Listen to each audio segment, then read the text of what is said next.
Hey guys, I'm in the Menards electrical department and I'm looking for somebody to help me with something, but while I wait, I figured I'd do a video because there's a lot of things that have changed since the last time I was here.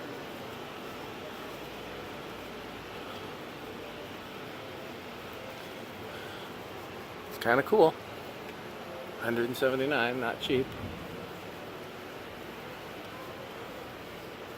So they finally have some fans running. They're the ones that are inside a cage.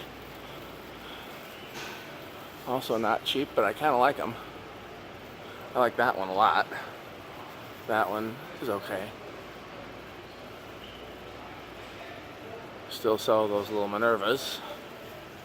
Oh, they got one of these running.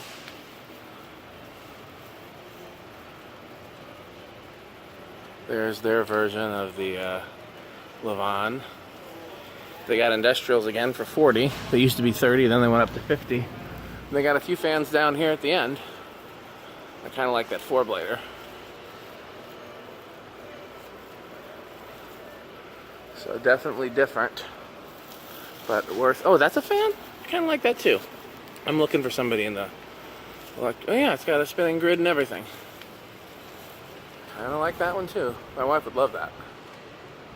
Okay, well I'm gonna see if I can track somebody down that works in this department, and I will get back to you.